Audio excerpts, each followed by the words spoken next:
In the last video, we flew JetBlue Mint westbound from New York to Seattle. JetBlue 263, 105022, gust 29, fly runway heading to advised, runway 4 left, cleared for takeoff. It was my first time flying New York's hometown airline, and it didn't disappoint. Well, as Isaac Newton once said, what goes up must come down. And despite my desire to stay in Seattle forever, it was time to head back to Charlotte via New York, this time on a punishing 4-hour red-eye. It's going to be an aggressively short overnight flight. Now, sleeping on a plane isn't easy, but there are absolutely no excuses when you've got the throne seat with a door. Or so I thought. Turns out I should have brought my blue light glasses because, well, you can probably guess, but I should have put 2 and 2 together. Turns out when you're flying JetBlue and your flight departs at 12:30 a.m., you don't have many lounge options either, so that means we'll have plenty of time to poke around and properly assess whether Seattle is indeed the best airport in North America. Let the adventure begin.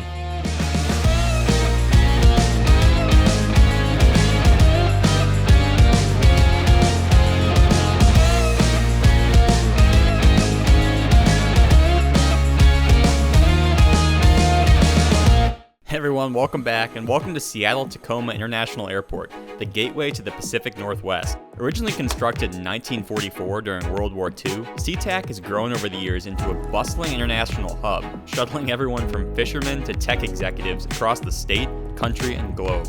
New York's JFK Airport is one of 91 nonstop domestic destinations out of Seattle and is served by Alaska, Delta, and JetBlue. Alaska and Delta are the 2 dominant carriers at SeaTac, representing about 75% of the airport's passenger volume. JetBlue barely breaks the top 10, serving roughly 120,000, or less than 1% of SeaTac's total passengers in 2022.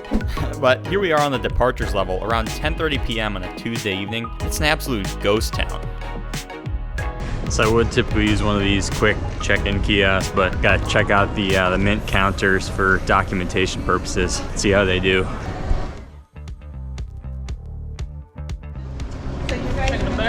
Yes, please.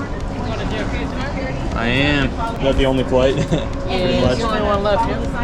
Is that your final destination? That is my final destination. You're aware of the delay? I am, yeah. Considering JetBlue blew up my inbox with approximately 3246 emails over the past 24 hours, yeah, I knew about the delay. But yes, I'd rather have an airline over-communicate than under-communicate, so props to JetBlue for that. Is there any chance that gets pushed back, or is it pretty set in stone at this point? Okay. Nope.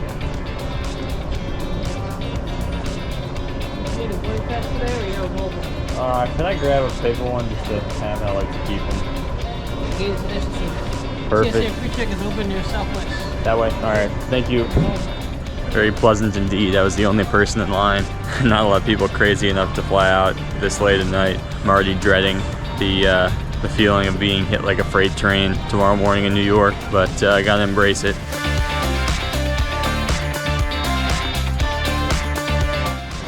We are through security here at SeaTac. Absolute breeze per usual as expected this time of night. Just us and the robot floor mopper. This particular model, the Tenant T7 AMR robotic floor scrubber, run you about $100,000 new, but they're a lot more reasonable on the secondhand market. However you slice it, still probably cheaper than human. I watched an amusement for a couple minutes, then continued on my way. Oh, I don't know why I'm so entertained by that, but I am. As you can tell, there's not much to do at SeaTac this time of night. Centurion Lounge is closed. Very select number of restaurants that are open are probably closing within the next 20 minutes or so. It's now 10:39 p.m. This flight probably isn't going to board until about midnight, so got a good hour and 20 minutes to kill. At night, plane spotting isn't very possible, which sucks because normally during the day, this atrium has some pretty cool views. But now it's just pitch black, which is kind of sad. We gotta find our way to the S gates. We're going on to S2 tonight. I think it requires taking a train, so next stop, S gates.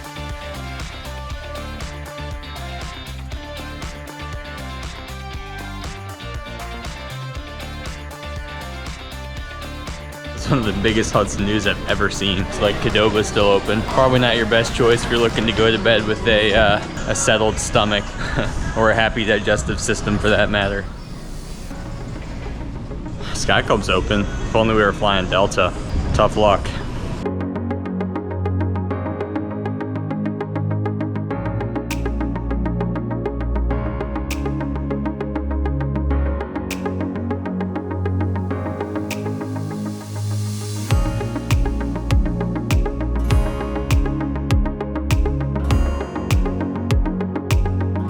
After a pretty pleasant 2-minute train ride underneath the apron, we arrived at the S Pier, which is primarily used for international flights. If you've flown to SeaTac recently, chances are you've seen the iconic aerial walkway sitting 85 feet above the tarmac. That was designed to funnel international arriving passengers from the S Pier to the new international arrivals facility. So basically, if you're coming in from Qatar, you'll have to walk. But if you're coming in on a 35-minute flight from Pasco, Washington, you get to take the train. Anyways, at this point in the evening, most of the international flights were long gone. As such, the 2 lounges here were closed. British Airways offers a terraces lounge for their passengers, and then you got the Club SEA for pretty much everyone else, including Priority Pass members. Neither of these is going to beat the Centurion Lounge in the main terminal though, so I'd definitely go there if it's open and you have access. I think the plan is just to wander around aimlessly until flight boards. I doubt our plane's even there yet. None of these cafes are open. It would be nice just to post up and charge stuff somewhere, ideally with a beverage in hand. It's kind of steamy in here, and they're keeping it like 75 degrees, so I'll try to find some sort of cold drink to cool off. All right, so update. We found a spot near gate S2. Got the devices charging. I went to the Hudson News, bought a snack out of sheer boredom. Got the last 000, which is clutch. But otherwise, not much going on. Just gonna try to kill some time before boarding. It's now 11:08 Seattle time, which means it's 2:08 in New York. It's gonna be a aggressively short overnight flight. I'd be very happy if I got 2.5 hours of sleep on this thing. Still trying to debate whether to go for the meal service or not. The difference between 2 hours of sleep and 3 hours of sleep is probably not too material, to be honest, but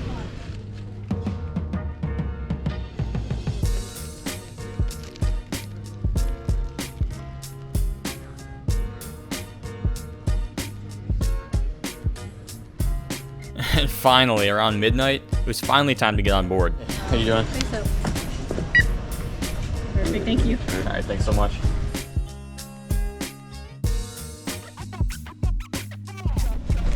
All right, JetBlue Mint, the red eye edition. Let's see what they got to offer.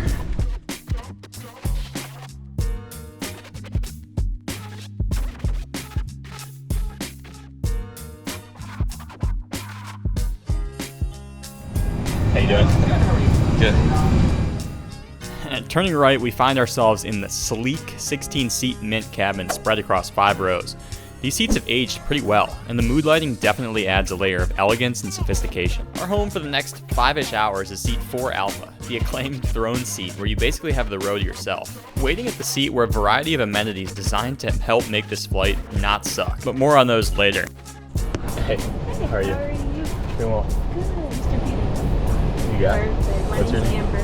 I'm going to be working with Matthew up front. Is this your first time in there? Cool. Second time. It's first trip. First road trip? Yeah, I did New York to Seattle last week, Okay. So you're doing it's the return trip. Yeah. Nice. I hope it's as good as your first one. Yeah, hopefully. We'll make it as fun as It's tough. It's like I want to experience everything, but I also want to sleep, so Yeah. can't have it all. Do you remember how everything works in the seat? Like, a refresher of anything? Seat-wise, I should be set in terms of like just how it works. Yeah. And all your outlets and everything. Yep. Just be mindful of your fingers whenever you do decide to close your doors. So I'm gonna have them locked for taxi takeoff and landing. And once we get there, I'll unlock it for you. And then there's a do not disturb button here as well. You can always push that at a turn blue if you don't want to be bothered. Awesome. Sounds good. Nice. Thanks. No problem. Let me know if you need anything. Sounds My name is What an awesome welcome by Amber, and I could already tell she was going to be a great ambassador of the JetBlue brand. I really do appreciate when crew members, 1, address you by name, and 2, make sure you're familiar with the seat and everything that's available to you, especially when the seat has this many features. Before Amber left, I was sure to put in a pre-departure drink order. Are you guys doing like pre-departure beverages at all? Or no? Sure, I might as well. Could I do the sparkling wine you have? Sure. Sweet. Thank you.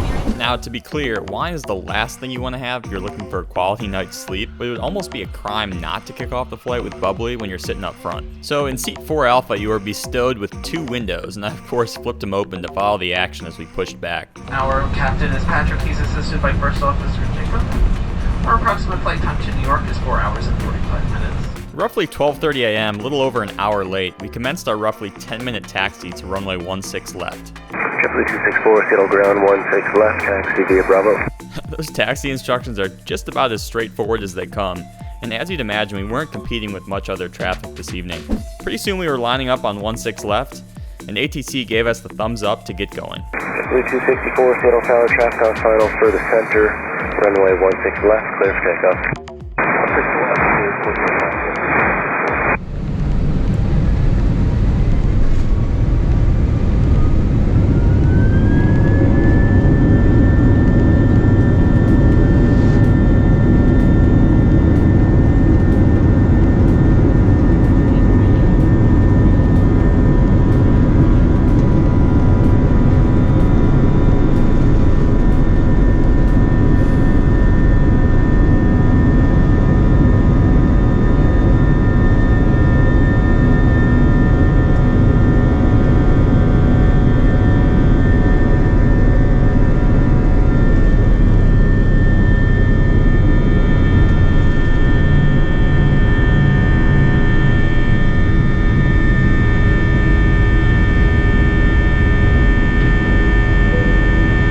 JetBlue 264, contact departure. JetBlue 264, good night.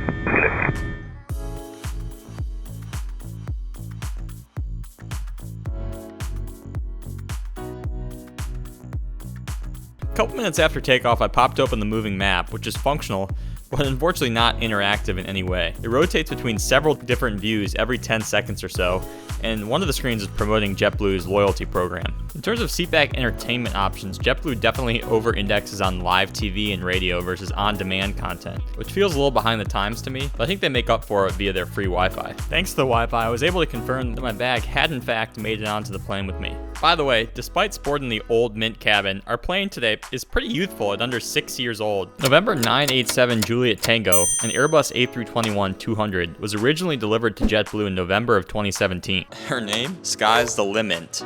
Very clever. Upon reaching 10,000 feet, the crew sprung into action.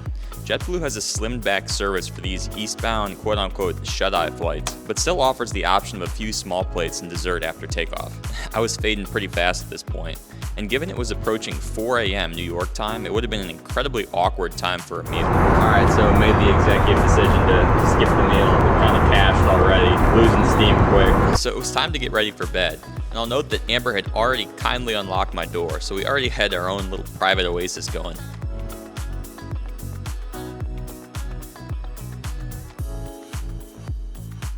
Alright, before brushing the teeth, let's quickly evaluate the space, amenities, and cleanliness of the one dedicated mint lavatory at the front of the plane. It was spotless.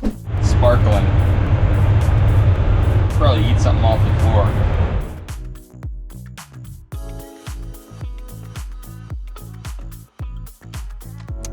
Now this amenity kit has everything you'll need to freshen up before bed. But JetBlue tried to get a little cute on the toothpaste packaging, and instead of a tube, it was a paper packet. Long story short, it wasn't quite as user-friendly as your traditional tube, but hey, free toothpaste is free toothpaste. When I arrived back at the cocoon, it was time to put the seat into bed mode.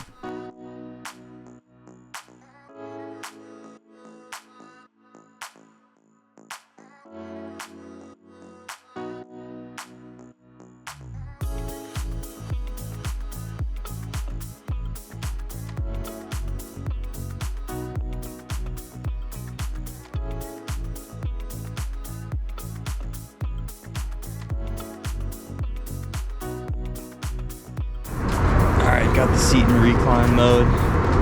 This ain't no Polaris in terms of bedding, but it'll definitely do. Can't complain. The bedding is by Tufton Needle. Never heard of that. But basically got a blanket and a pillow. That's all you need. I got a sparkling water here to sip on throughout the night because it might be a restless evening. The door is something I haven't experienced before. We'll see if that proves to be helpful in any way, but the lights are probably going to be on for the next probably 30 minutes for the meal service. But we're going to slap on the eye shades, the BYO eye shades, and yeah, we'll see how we get on with it.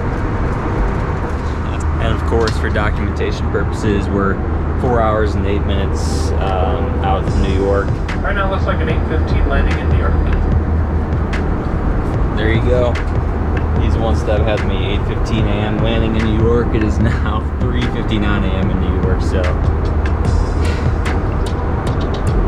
about everybody will be confused as heck tomorrow morning. See you in New York in the morning. Oh, and for the record, before you guys say something, because I know you will, I'm not wearing this American Airlines shirt to troll people. I did at one point in time, but I don't do that anymore. I just realized it's a legitimately comfortable shirt, like it's so soft. It's almost like a pair of PJs. So that's why I wear it.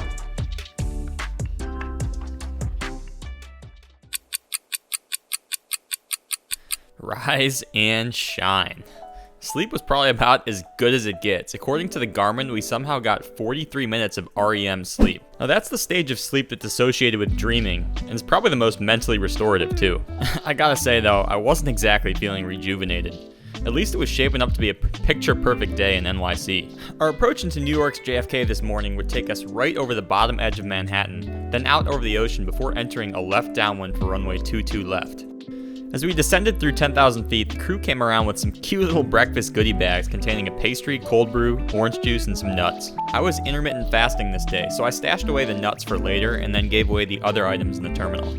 We hope you enjoyed the JetBlue experience as much as we've enjoyed having you on board today. Thank you again for flying with us. We'll be landing soon. Mark County Tower, JetBlue 264, 22 left. JetBlue 264, Dalpo. JetBlue 264, Kennedy Tower, wind, calm, runway 22 left, Airline. Well, 22 left, JetBlue 264.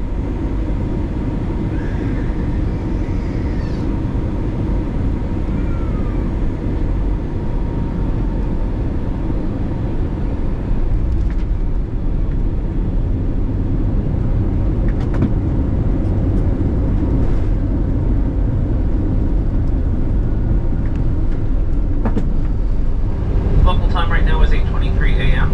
On behalf of all of us here at JetBlue, New York's hometown airline, and especially this New York City-based crew, thanks again for choosing us. For those of you from the New York City area, we'd like to be the first to say welcome home.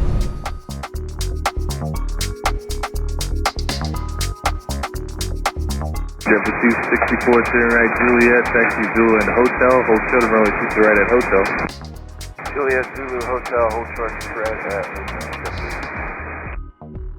JetBlue 264, cross 22 right at hotel, right, Bravo, monitor 1219er. Right at Hotel, right on Bravo, monitor ground, JetBlue 264. Alright, as we're making our way to gate 10 at JetBlue's Terminal 5, let's take a moment to recap this 5-hour overnight flight in JetBlue's most premium domestic cabin.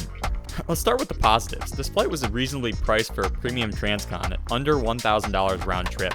The crew was super friendly and seemed to enjoy their jobs, which is always nice to see. The seat was awesome, both from a privacy perspective and a comfort perspective, and the amenities on offer were tailored to getting a good night's rest. Now, luckily I had more than 4 hours to connect to my American flight at JFK the next day, but the hour delay probably created some issues for those with tighter connections. Another thing that might bother some is the fact JetBlue doesn't have lounges, but that's one of the sacrifices you make when you fly a quasi-budget carrier. And while I love the concept of mood lighting, JetBlue takes it a bit to the extreme in my opinion, and the cabin lights were never completely switched off, so those without sleep masks were bombarded with blue light for the majority of the evening. So if you're flying economy on one of these flights, I'd highly recommend bringing your own sleep mask if you want to maximize your chances of getting some shut-eye. All in all, I'd certainly fly this route again for the price, no brainer. As I mentioned, JetBlue routinely prices out below Alaska and Delta on the JFK to Seattle route, despite having a better seat, better hard product offering, and arguably better food. So you'll just have to decide what you value most, onboard comfort and amenities, or airport lounge access and arguably more redeemable frequent flyer miles, since Alaska and Delta are part of major global alliances. But let me know what you think. Which airline would you fly on this route, assuming price is roughly equivalent between the three? I'm absolutely knackered after that one. Got all the buzz at JFK this morning. I'm just not having it. Although to be fair, they did let us sleep until right up until final descent, so that was nice. But I did opt out of the dinner, and then there wasn't any official breakfast service, but they did hook us up with these little snack bags. Nothing too substantial. It's basically like a croissant, a La Colombe cold canned latte, an orange juice, and then some nuts. But the plan now is we have a connecting flight in American, but they're on separate tickets. American flies out of Terminal 8, JetBlue is here in Terminal 5. So we're gonna have to collect our bag here in Terminal 5 first, and then I think take the air train over to Terminal 8. It is 8:36 a.m., 5:36 a.m. Seattle time. That is just such a tight window for sleeping. Almost no room for error. All right, I'll spare you from any further ranting about how tired I am. Really do appreciate you coming along for the journey today, though, and I wish you the safest and happiest of flying wherever your travels may take you. So long from New York.